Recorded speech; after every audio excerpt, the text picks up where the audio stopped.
All right, so I think this is recording. Let's take a look here at problem number 2. We want to solve this triangle.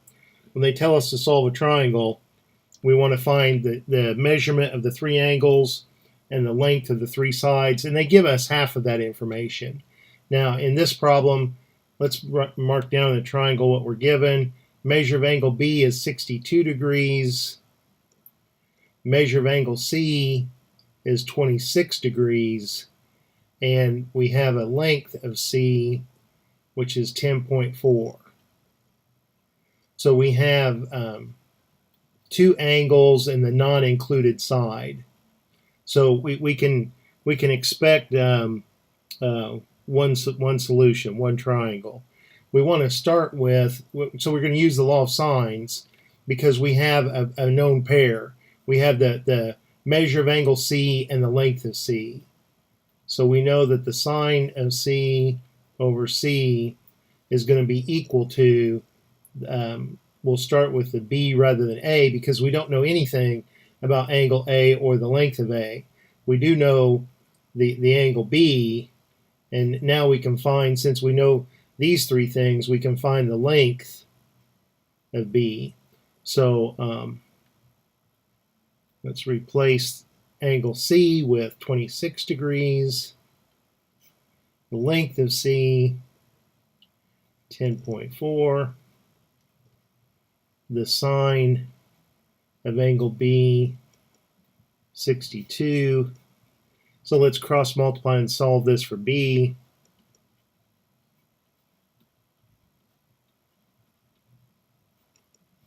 And then let's divide by that sine, get the B by itself.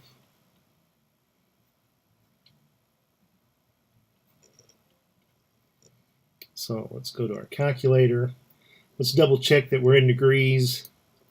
We're in degrees. We're set to round to 2 decimals, and that ought to be fine. Let's take 10.4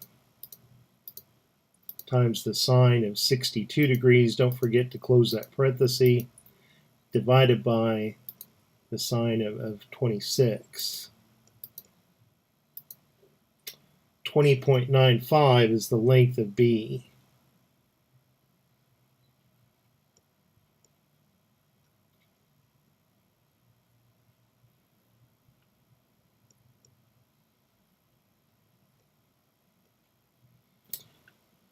All right, so let's we know two of the three angles, so we could have immediately, we could have done this right off the bat first, and that's find the measure of angle A, because these three angles have to add up to 180. So it's pretty easy to see that the measure of angle A is 180 minus the sum of these two given angles.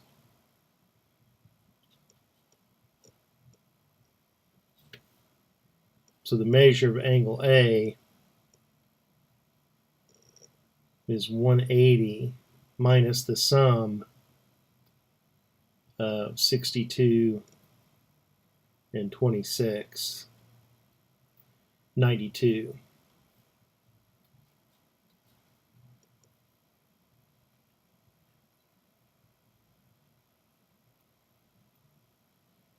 So now let's go back to that given ratio that we knew.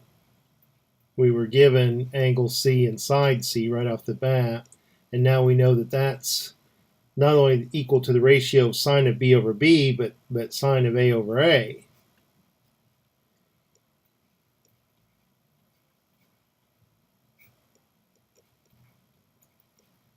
We know the measure of angle A because, like we said, it had to add up to 180.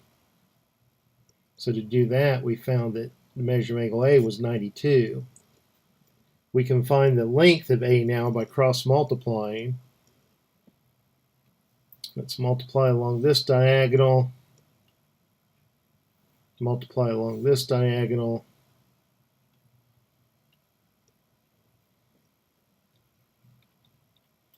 Along the green diagonal, we have 10.4 times the sine of 92 degrees. Along the gold diagonal, we have a times the sine of 26, but I'm going to turn around and divide by the sine of 26 to get the a by itself.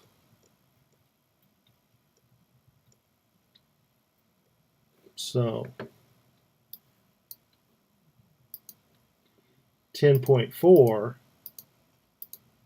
times the sine of 92, and don't forget to close that parenthesis, divided by the sine of 26. This will give us our length of A, 23.71 is what I thought it said. Yeah, so we're done.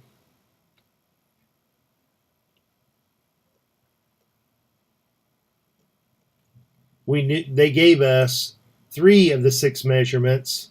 We found the other 3 measurements. So we've got 3 angles and 3 sides. We're done. We've solved the triangle. So hope that helps. I'll talk to you later. Bye.